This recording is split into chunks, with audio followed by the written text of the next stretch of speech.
Gel electrophoresis is a way to sort molecules by size. You give it a mix of DNA pieces or a mix of proteins and it lines them up from biggest to smallest. That lets you see what is in your sample and measure it. In this video, we do both DNA on an agarose gel and protein on a polyacrylamide gel. There is really just one idea behind it. If a molecule carries an electric charge, an electric field will pull it through a jelly-like gel.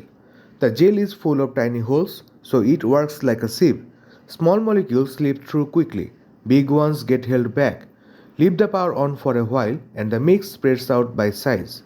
Everything else is just details. Two versions cover most overlap. For DNA and RNA, we use agarose gels. These separate pieces from about 100 base pairs up to tens of thousands. For proteins, we use polyacrylamide gels, which have a much finer mesh. The materials differ, but the idea, charge-filled sieve, is the same. Let us take each one in turn. DNA makes this easy because it is already charged. Its backbone is lined with phosphate groups and every phosphate is negative. A longer piece of DNA has more phosphates, so its charge grows in step with its length. That means every piece carries about the same charge for its size. So when the power comes on, all DNA moves the same way, toward the positive end. On the machine, that end is red, so we say the DNA runs to red. The gel is made of agarose, a sugar taken from seaweed. Melt it in buffer, let it cool, and it sets into a mesh full of tiny holes. Since charge and size grow together, the pull is about equal on every piece. So the mesh is what really separates them. A small piece slips through the holes easily, a big piece gets caught and dragged. Size, not charge, sets the speed. Here is something useful. A piece does not simply move a distance that matches its size. Instead, the bigger it gets, the harder it is to tell pieces apart. The scale is logarithmic. In practice, big pieces bunch up near the top of the gel, while small pieces spread out lower down. Keep that in mind because it shapes how every gel is read. To make the gel, you melt agarose in buffer and pour it into a tray. A comb sits at one end while it sets. When you lift the comb out, it leaves a row of small wells, the pockets you load your samples into. The same buffer fills the tank around the gel. That matters because the buffer carries the electric current and keeps the acidity steady. Before loading, each sample is mixed with a loading die. The die does two things. It is heavy, so it sinks the sample down into the well, and it is colored, so you can follow the run. Since DNA itself is invisible, one well gets a ladder, a mix of pieces whose sizes you already know. Nothing has moved yet.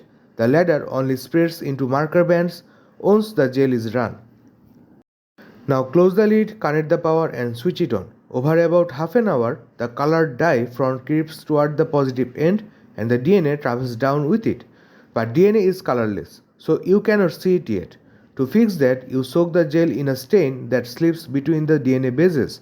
Under UV or blue light, wherever there is DNA, it lights up. Under the light, the DNA shows up as a set of glowing bands. Line each band up against the ladder and you can read off its size. The brighter band means more DNA, so you also get a rough idea of how much is there.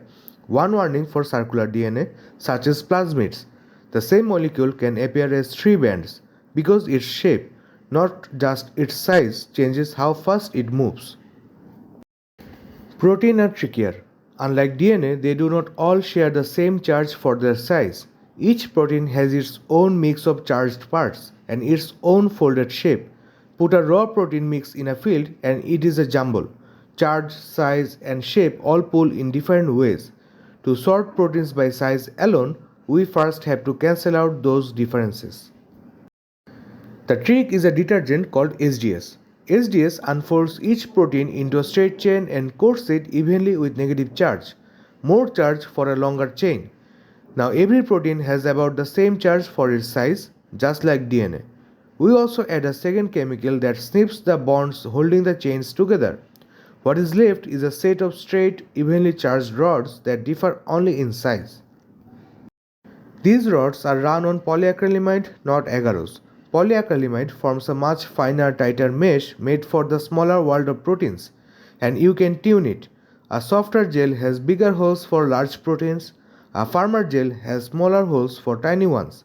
You pick the strength to match the sizes you expect. This is the page in SDS-PAGE.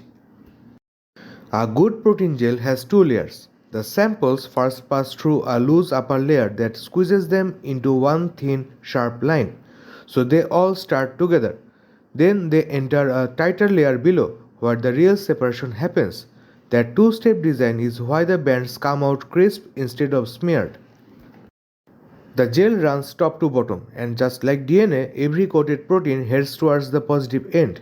Next to the samples run a protein ladder of known weights. When the run finishes, the proteins are still colorless, so you stain the gel. The usual stain is comasive blue, which turns each band a clear blue.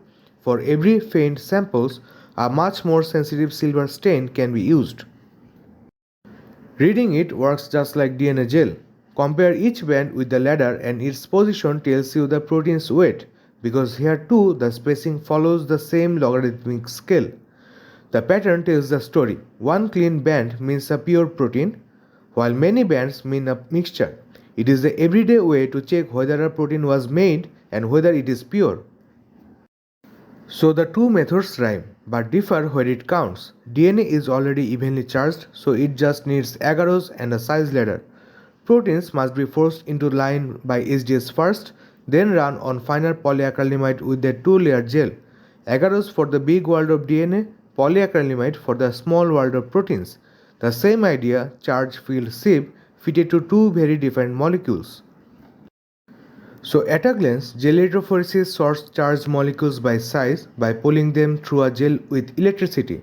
DNA runs on agarose, drawn to the positive end by its own charge and measured against a ladder. Protein runs on SDS polyacrylamide, made even first. Small pieces move fast, big ones lag behind, and the space is logarithmic. Stain the gel, read the bands, and you can see the sizes you started with.